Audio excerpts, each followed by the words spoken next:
Bonjour et bienvenue sur mon jardin dans les Landes.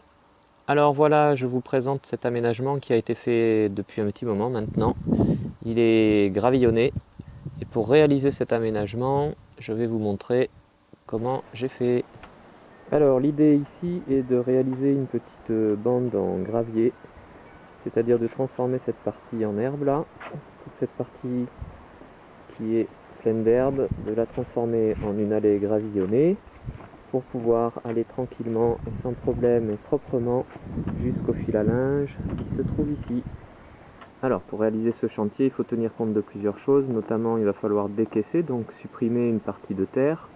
On va décaisser de environ 3 à 5 cm de façon à avoir un niveau qui soit régulier et qui puisse affleurer ici par exemple le long de du petit chemin en bois.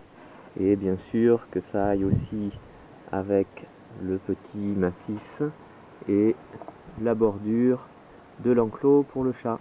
Donc on décaisse, on va mettre dans le fond un film qu'on pourrait appeler géotextile, ça va être moi du film de récupération de la toile tissée plastique. Son but ça va être d'éviter que les graviers ne viennent après se mélanger à la terre du sous-sol.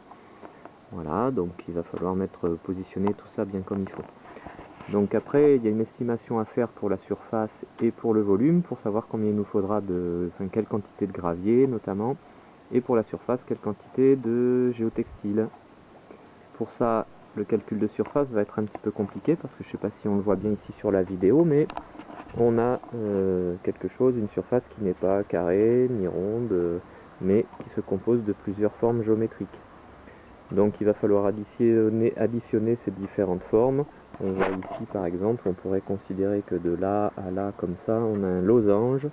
Donc il va falloir faire la surface du losange et puis plus loin au fond là-bas, on pourra éventuellement calculer avec plusieurs petits rectangles ou carrés. Donc on additionnera toutes ces surfaces pour obtenir une surface totale. Et puis pour le volume, il suffira de multiplier par l'épaisseur et on obtiendra aussi un volume pour savoir combien il faut acheter et positionner de gravier.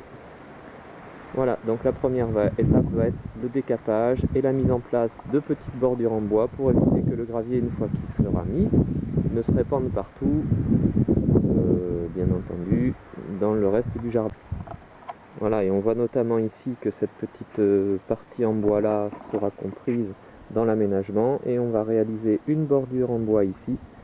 Voilà, tout le long comme ça, pour éviter donc que le gravier n'aille glisser dans l'herbe là-bas et que quand on va tondre, plus tard, ça ne casse les lames de la tondeuse et qu'il y en ait partout.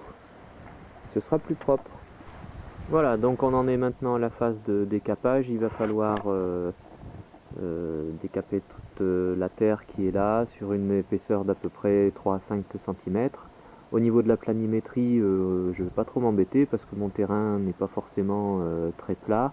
Je vais suivre les courbes de niveau du terrain qui sont pas énormes et puis voilà, hein, ça va le faire. Je ne vais pas mettre de point de niveau. On va faire ça de façon naturelle.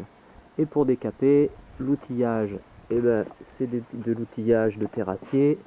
Ça va être une pioche, une pelle, voilà, et le râteau. Et bien sûr la brouette pour l'évacuation. Et maintenant, il faut s'y mettre. Voilà, on va y aller progressivement et donc évacuer au fur et à mesure l'herbe qui est. Et bien sûr un petit peu de terre, mais on fera un nivellement. À la fin, on va procéder donc à un nivellement au râteau pour faire quelque chose de propre. Alors voilà, le décapage est terminé et la bâche, le géotextile est posé. Il n'y a plus qu'à y mettre les graviers. Et en même temps, on va faire aussi des petites bordures en bois pour empêcher que les graviers n'aillent se disséminer partout. Et notamment dans l'herbe, là-bas au loin. Et voilà ce que ça donne maintenant, avec les plantes qui ont été mises maintenant pour la décoration, le petit olivier notamment, et puis l'accès au fil à linge, à l'étendoir à linge, qui est quand même beaucoup plus confortable qu'il n'était quand il y avait de l'herbe. Voilà. Si cette vidéo vous a plu, vous pouvez mettre un petit pouce pour aimer, pour liker. Et puis n'hésitez pas à partager. Et si ce n'est pas déjà fait, merci de vous abonner à ma chaîne. Je vous remercie d'avoir écouté et regardé. Et à bientôt sur mon jardin dans les Landes.